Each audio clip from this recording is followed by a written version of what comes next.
Sot nuk është e hënë. Sot nuk është e hënë.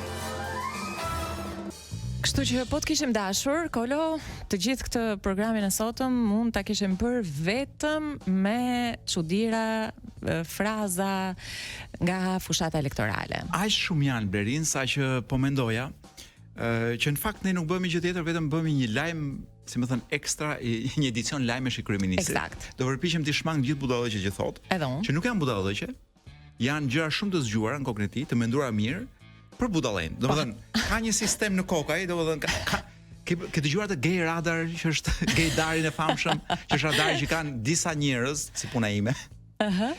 Dhe gayve të tjerë, si puna ime, për të kuptuar ku janë gayt në këtë botë dhe për ta parë që nga 200 metra larg. E kuptova. Ky ka një Buda radar që nuk ka lidhje me budvën, por është radari budallenëve. Pra, ka një radar shumë të madh që kap gjithë budallenët, e thot, këtyre do u lëshoj këtë thagëm. Për shkak ku ti bën nga këto gjëra që shkon në Rubik dhe thot, këtu do ta bëjmë Silicon Valley. Këtu do instalojmë, këtu do vi Zuckerbergu të bëjë një gjë. Pra, thot nga këto gjërat e bukura, kur në fakt në Rubik nuk do bëjë gjë tjetër vetëm një fabrikë të kubave Rubik. Po shiko. Po të isha në garë. Ato janë shumë interesant.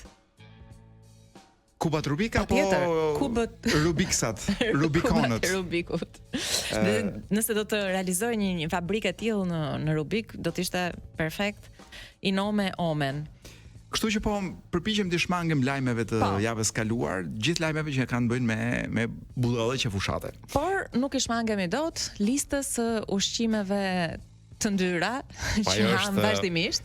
Se e quhen të ndyra Blerina? Pasurohet dita ditës. Ashtu, dhe unë desha thosha një listë tashmë e pasuruar me produkte, për shembull, a dohet të flisë për këtë deshet flisë për qumshtin apo për sheqerin? Se ne kemi thënë pak a shumë gjitha deri tani mishin e pulës, mandarinat, kastravecat, specat, etj. Tani kemi mbritur te sheqeri dhe qumshti. Po, mua më pëlqeu shumë ideja e sheqerit i bërë nga palma i nxjerr nga palmat me dioksid squfuri. Më pëlqeu shumë. Po pra. Sepse mendova që ti, si më thon, pi një kafe me 2 lugë sheqer nga ky. Po. Edhe bësh kështu vezullon natën. Bësh si jeshil natën. Ose vinera. Po, edhe qumshti me toksina kancerogjene. Un pyes, nëse ti përzien sheqerin toksik me qumshtin, a nuk neutralizon njëri tjetrin, domethënë siç kam përshtypjen që njëri nga këto helme ha tjetrin. Dhe pastaj ti ha vetëm një. Dhe ai që ngelet të ha ty. Okay. Pra më pëlqen, por të gjitha këto shoqërohen me një parje në drejtin Adriatik, pas kanë parë peshkun alien. E dieti po. Peshku alien, na qen ka një lloj peshku që nuk është i zonës. Që një peshk që nuk ka frigas nga vlonjatët dhe që ka vdekje për urës. Dhe më duk t'i lajm shumë i mirë. Këta thjesht e pan. Po, e pan edhe po ta shohësh pak kështu si është pak. Vjen gjiksi. I ka syt në një vend çuditshëm, është një peshk shumë i çuditshëm dhe gojën ti se merr vesh ku e ka në bisht apo e ka në gojë. Kan lënë takim tjetër? Me këtë peshku? Po, kemi nxjerr një 3-4 lebrek nga këta të ministrisë. Pra kanë lënë ministrinë dhe kanë shkuar drejt Adriatikut për të takuar në emër të kryeministrit me peshkun alien. Këtë peshkun alien.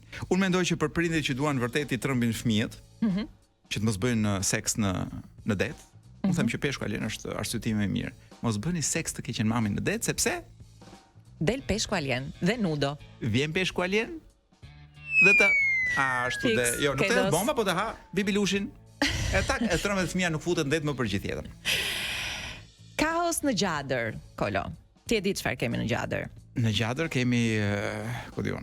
Kemi kampet me emigrant. Jo, po janë më të tonat. Mirë. Në Gjadër kemi gjadrianët, të cilët tashmë shohin gjadrin e tyre nga Matan Murit. Tani ka ndodhur gjëma gjatë kësaj jave. 20 emigrant kanë protestuar edhe i kanë shkaktuar dëme njëri tjetrit me sende prerëse etj. Pra një revolucion i vogël brenda si ti quajmë kampeve të Gjadrit. Tani unë mësova që më pas dikush shkoi aty dhe I tha mos bëni kështu se ju nxorrëm jashtë, ju nxorrëm atan. Shqipëria do hyjë në BE. Dhe kur të hynë në BE, do keni bashkë me burgun. Po, dhe do keni ca pasaporta shumë bukura. Kështu që duroni edhe pse jemi edhe 5 vjet, mos bëni kështu. Mos u zini. Po. Ky është unë besoj që kjo është mënyra më mirë për të qetësuar ato shpirtat e trazuar të gjadrit. Po si ta bëjmë për shpirtrat e trazuar të Korçës, ku janë dëshishuar divorcet. Ata me një serenat ja hedhin. E kalojnë sepse e kalojnë. Sipas të dhënave, drejt dyreve të gjykatës tashmë po shkojnë dhe 70 vjeçaret korçare që duan të lënë burrat. Duan pavarësi. Po normal morën bonusin e pranverës. Pse ta ndajnë me atë që s'bën as i punë, që rikot hapukën kod aty në divan. Domethënë, ti je 70 vjeç, e more bonusin e pranverës, pse ta kalosh me partnerin e gabuar? Po pastaj sa 3 ditësh bonusi.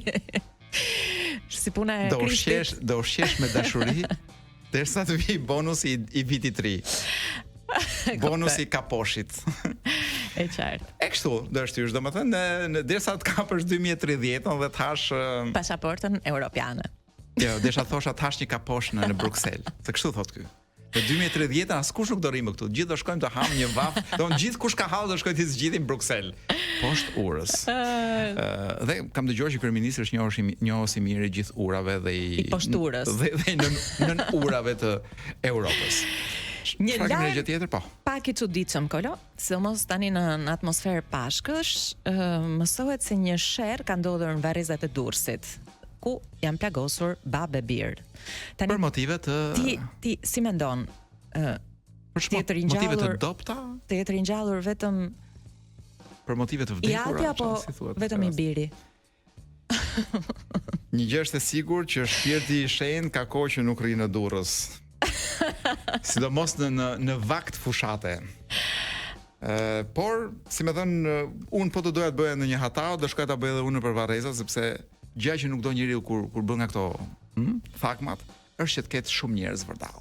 Pse këta ishin të gjallë, këta që u Tani, unë di që është bërë një sherr. Di që janë plagosur babë bir. Po pra. Për më shumë nuk më duket vendi Blerina për të hulumtuar. Po të duash mund të them që grupi jetimor po punon për zbardhjen e plotë rrethanave. Por me siguri fati I madh për motive të dobta. Fati I madh është që të plagosurit janë akoma të plagosur. Po. Dhe janë jashtë Varrezës. Dakor. Në kuptimin që janë jashtë rrezikut për jetën. Ashtu dhe. Unë them që ku diun gjërat kryesore të kësaj jave I tham, nuk do doja të flisja për gjërat tragjike të Bulqizës, po duash të tregoj se çka ndodhur në Kavaj. Është më tragjike se ajo e Bulqizës? Jo aq, por tragjike në kuptimin që kanë rrahur një punonjës bashkie, një tjetër kanë kërcënuar në zyrë. Agjentët e BKH-s I kanë shtruar në dru. Por janë prangosur druvarët, do ata që kanë shtruar në dru. Ç'të them? Edhe një makinë ka plagosur punonjësin e Ministrisë së Jashtme. Po kjo si aksident. Besoj kalon të rrugën I Shkretin ose Shkreta në rrugat në vijat e bardha dhe kush të toleron këtu? Të vijat e bardha dhe Ministria e Jashtme. Lajmi mirë është që dhe personi në fjalë është pra ka qenë një fundjavë pak a shumë tragjike. Në shumicën e rasteve komike vende. Mirë, do shkojmë me një blok publicitar Kedos apo ke përgatitur një këngë të radhës me reklamë?